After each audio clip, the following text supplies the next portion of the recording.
because it's not necessarily what you're doing sometimes or what you're not doing. It's that they don't know that you're doing this or that. So I think it's you just need to tell them. Like I did mention earlier, I mentioned trust. That's very, parents have insecurities too. 100%, yeah. What will I do to please him? I'm so excited to be seated with Samuel. Hi.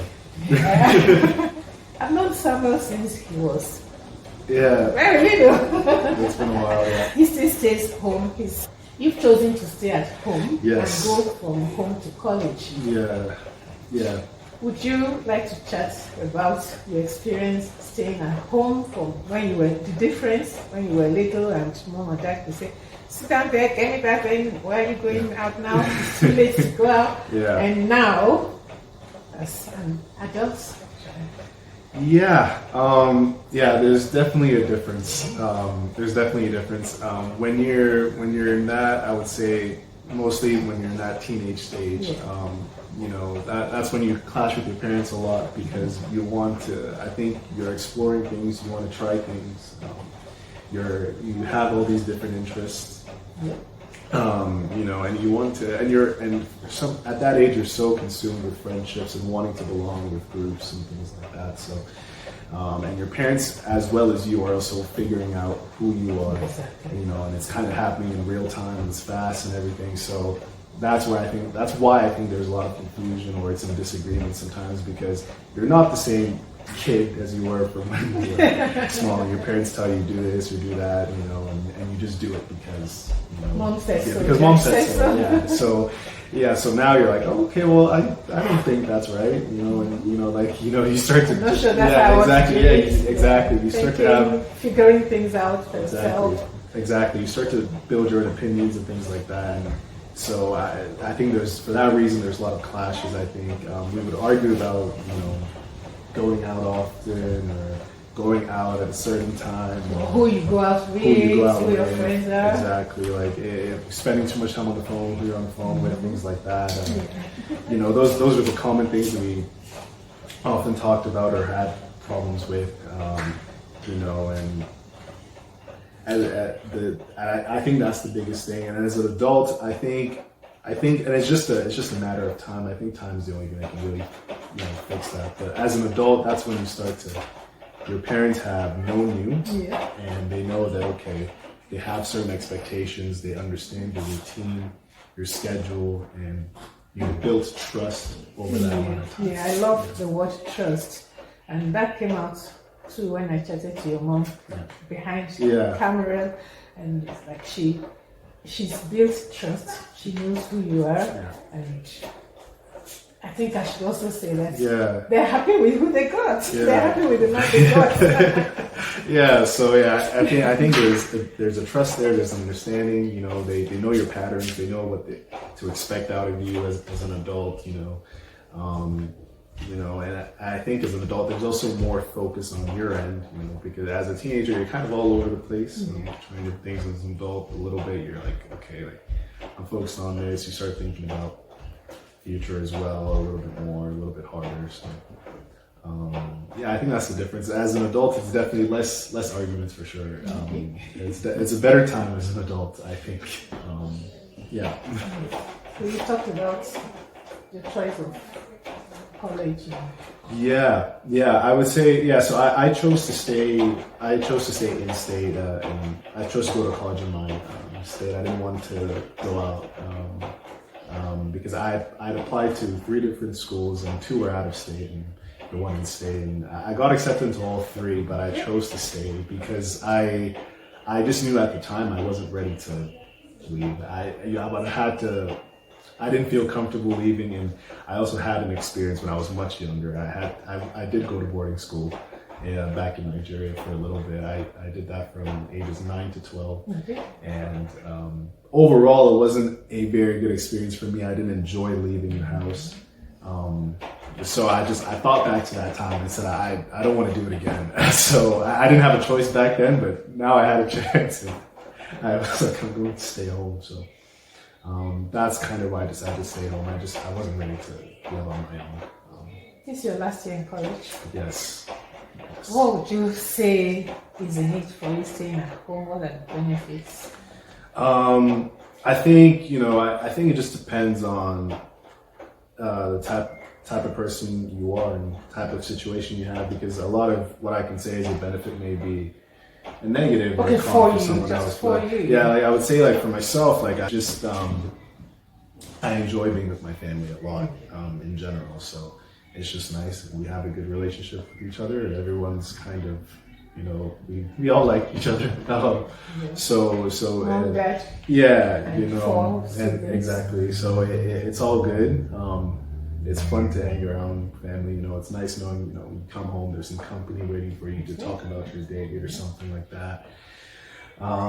Also, like you don't have to worry about certain things. Like I mentioned cooking because and food and things like that, because my mom just handles all that type of stuff. Like you could have a really long day, work in school or something like that. You come back and there's nothing to eat, and you either have to order some food, which will cost you money, or you have to make some, which will cost you time and energy. If you had someone who just made that prepared for you, like it's one less thing to worry about, especially during maybe you have a hectic week or a busy week or something like that, and it's thing after thing after thing. Like the college experience is already hard enough, so anything that can make that a little bit easier, you take it. So it was just a few benefits for me, and like I have other family and also friends.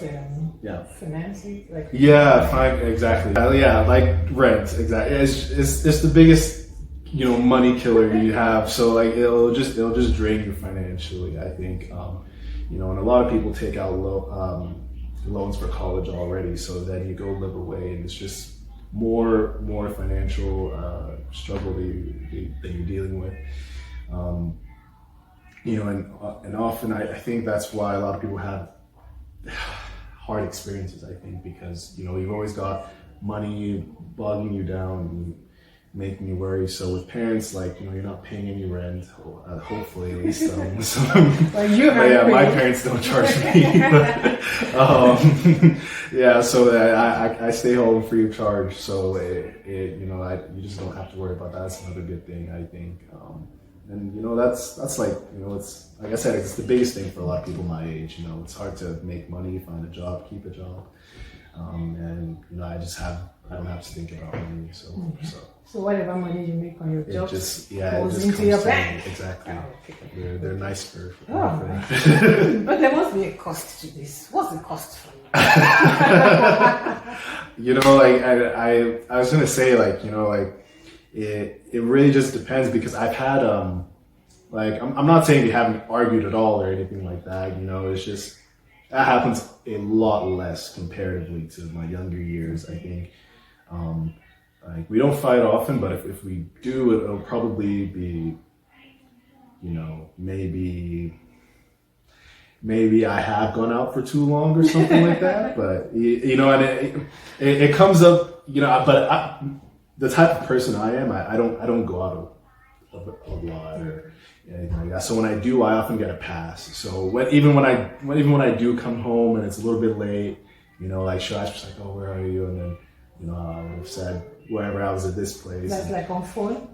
Like when I come back in the house, like when I'm out, she doesn't usually call me when I'm out. Like it's just when I get home and she sees the time, she's like, oh, where have you been, or something like that. And it's like, I say the biggest difference is when I was younger, it would have been a full blown argument. Oh, I can do what I want, or this and that.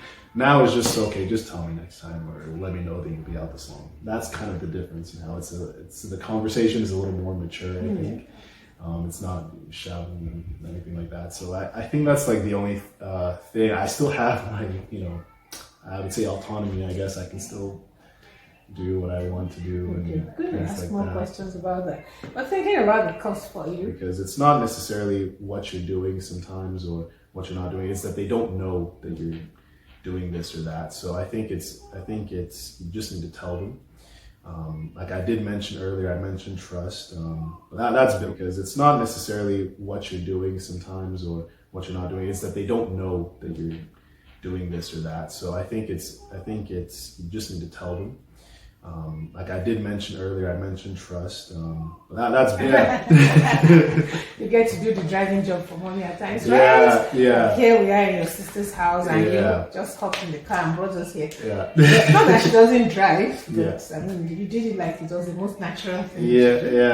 Yeah. Something like driving. Yeah, I mean, you know, most of the time it won't come. She won't ask me to do something that she, like, say if I had something going on, if I was busy, like she wouldn't have asked me to come to drive or anything like that. So like if it was, you know, she just won't do anything that would kind of Actually, she didn't even say come drive. She just said, "Would you like to come?" It was more of an ask. Yeah, like, you know, like, company, exactly. It's never like, you know, it's never something that's going to really affect me like negatively, or where we would have to conflict or fight or something like that. Like, so, you know, like we'll drive to church together. I'm the one that drives, or my little brother will drive sometimes because he's trying to get his license and he's learning. But you know, things like that, to the store, I'll drive if, you know, I have time. Or she'll go by herself. You know, it just depends. Like if I'm around, she will most likely ask me to come if, you know, if I'm not busy. But if she sees I'm doing something, she'll go right on. And I like the way you and your mom enjoy each other's company. Yeah. she's fun to be around. Oh, so, you that's know, great. it's a good experience for me. Oh, good experience, right? Yes. Practicing for wifey time. You know your mom can't wait. Right? Yeah, she told me when we talked, right? She can't wait to get her daughter-in-law. Yeah, you know, she mentioned that a couple of times. She knows I don't enjoy the marriage talk too much, so she doesn't bring it up that much. But when she does, I'm like, oh, gosh. She's eager. Yeah. She's ready. She's all set to take care of. Yeah. To take care of her daughter-in-law and her other grandchildren. It's good that she's excited. It's good because, you know, some parents aren't like that, but I'd say she needs to wait a while. We're not there yet. We're not there yet. Sure, she does. What role do you play in the house? Like, practically speaking, you do the driving, help with driving or whatever. Yeah, so anything, you know, like, and my mom, like right now, like for example, she's also at my sister's house a lot often because she has the grandchildren. So where we are right now. Exactly. With your mom so and sister. Exactly. So, you know, like when, you know, she'll be off doing that, and I'll be like, okay, I want her to come back to a nice clean house and everything like that. So, like, you know, I'll try to clean, nice. You know, here and there. You know, I don't want to stress out too much because she just came from doing something and everything like that. So, you know, anything that needs to be done, I'll do, except cooking. I won't touch the kitchen, but anything except cooking, anything that needs to. You know what the thing is though, because like the thing is, my mom just cooks so naturally. So if I'm in there, like I'll be more of a burden than a help. What can you cook? Myself. Yeah. What can you cook? I'm working on. I can cook all the basics, but like one thing I really want to get good at is like jollof rice. Like I can cook like rice and, you know, like stew. No. We're working on that as well. Oh. Yeah, no. But why female not know how to do those things? Yeah, you know. And she would need you to teach her. Yeah. I used to say that to my son. Yeah. Get good at cooking the things you love to eat. So I'm glad you're thinking of it. It's something exactly. Yeah. So I am learning to. I did make it one time. It was kind of okay. It needs work, but you know, like I'm willing to work on it and everything like that. And yeah, but cooking is the one thing in the house I don't go near it because it's usually doesn't end up as good as it. So. Not as good as, but you can get better. So you better, especially those things you love. Yeah, see that's part of the reason I didn't want to leave the house. I was like, I'm not ready to cook by myself. So would you like to share any strategies for living at home with one's parents as an adult child and to have such a successful relationship? Yeah, I would just say, for me, the biggest thing is just communicating with your parents. I think that's the number one thing. I think that's what really makes it clear, because it's not necessarily what you're doing sometimes or what you're not doing. It's that they don't know that you're doing this or that. So I think it's you just need to tell them like I did mention earlier, I mentioned trust. But that's built over time, right? So it's something that you cultivate and you pay attention to. But I say you just need to communicate things. I'd say a practical way of doing it is, just depending on when you see your parents, ask them how their day was.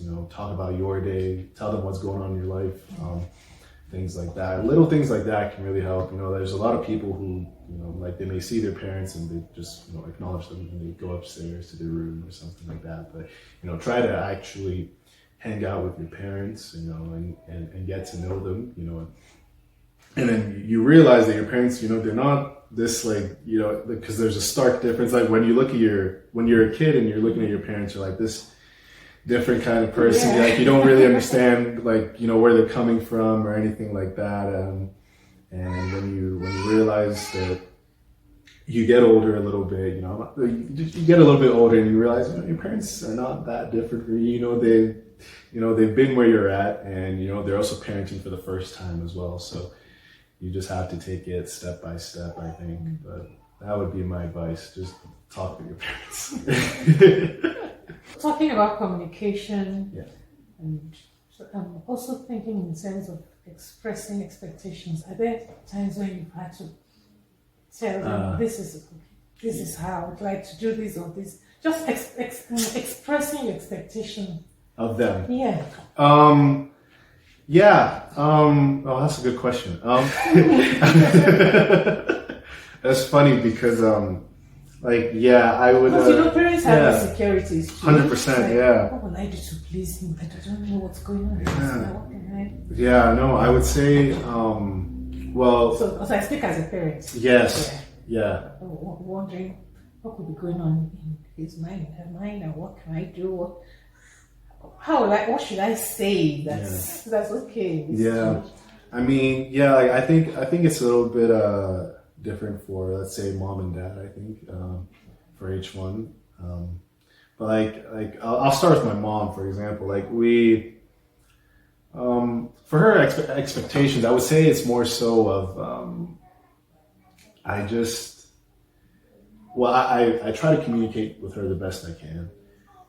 If there's anything that, say, I'd like her to do more or do less of or anything like that, I'll try to tell her. But honestly, just from, I've noticed something that's kind of interesting is like, at that age, I don't think people change too much, so like, I've just noticed that, there isn't much that she does that she didn't already do before, and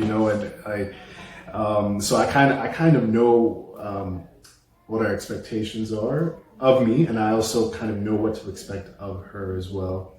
And that hasn't really changed too much over the years, I don't think. But in cases where, there's something I'm particular about or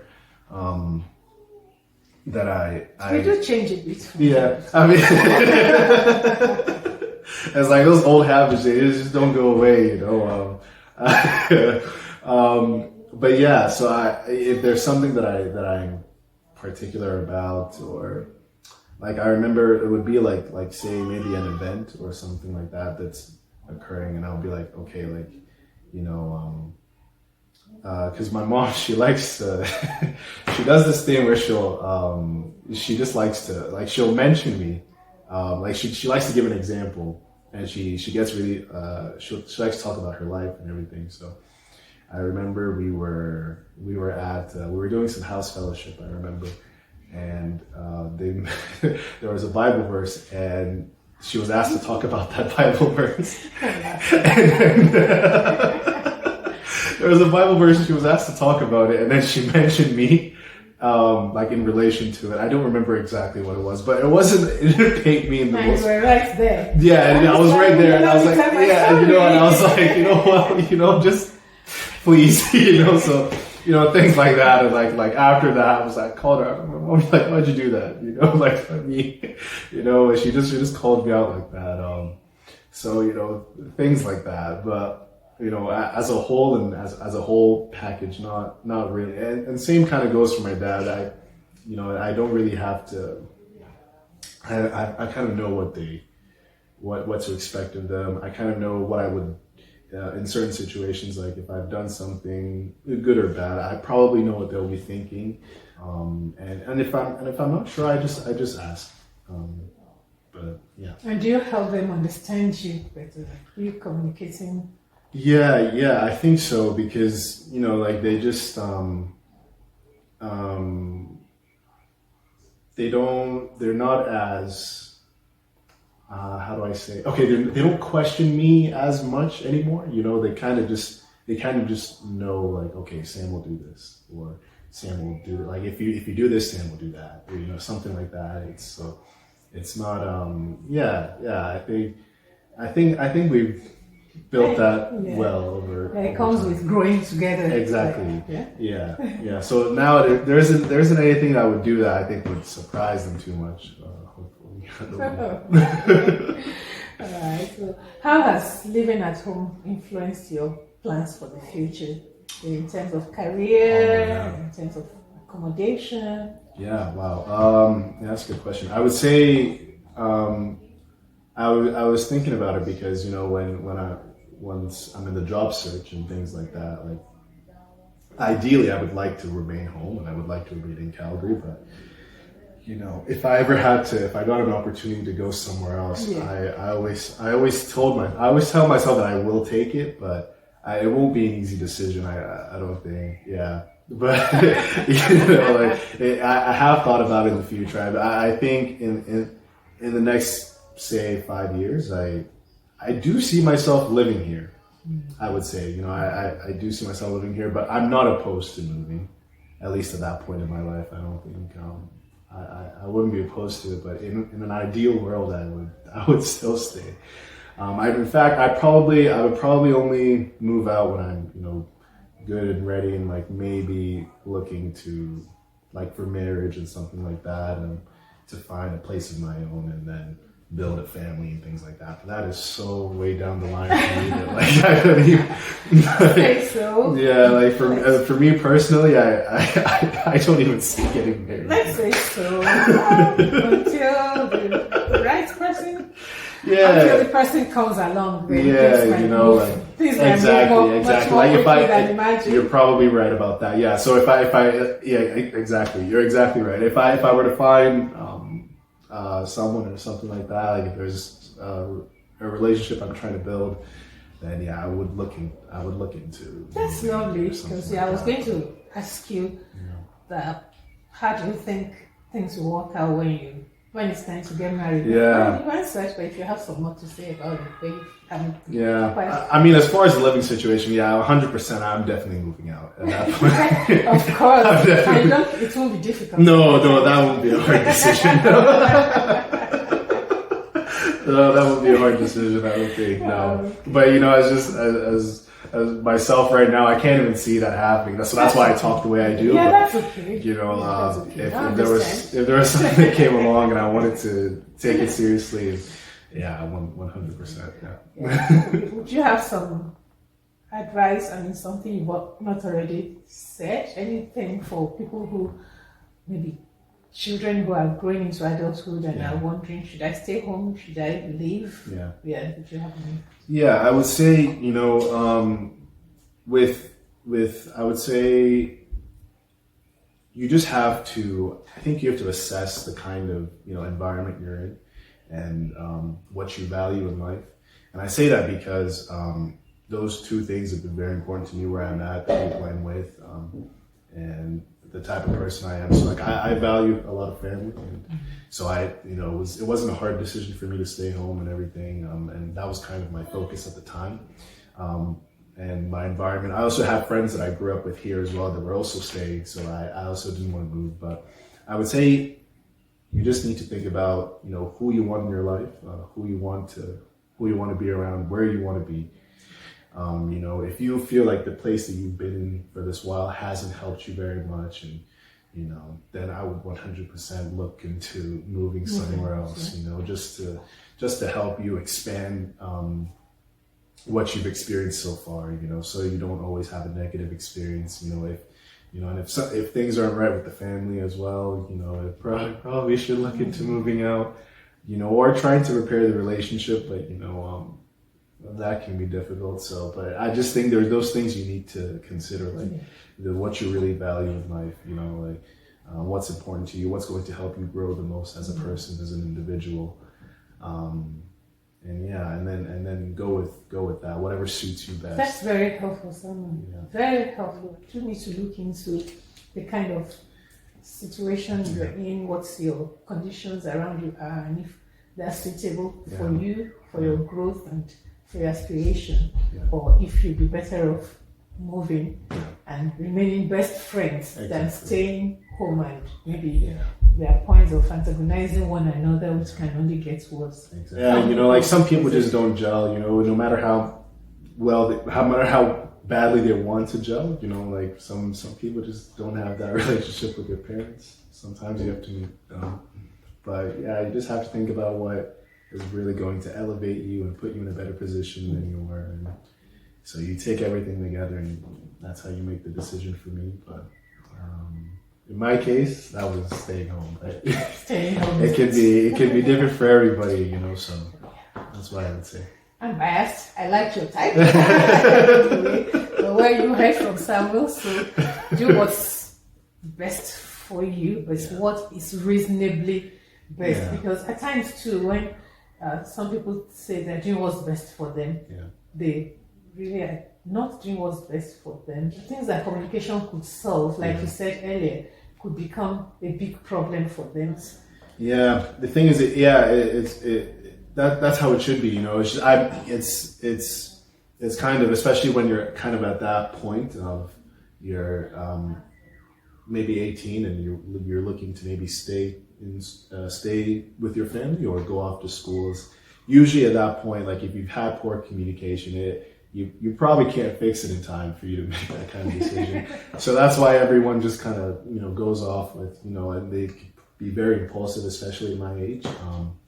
You know, and then but you know what, sometimes you need to make that mistake. Maybe sometimes you need to go out there and see what it's like. Okay. And you find out, you know what, I better go home and fix my relationship with my parents, you know. So, you know, some people need that kind of hard experience.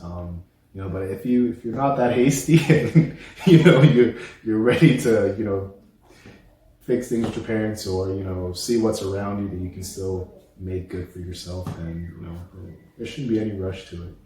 Thank you, Samuel. We could go on. I've enjoyed chatting to you, and thanks for doing this. Yes. Yeah, thank you so much. No God bless problem.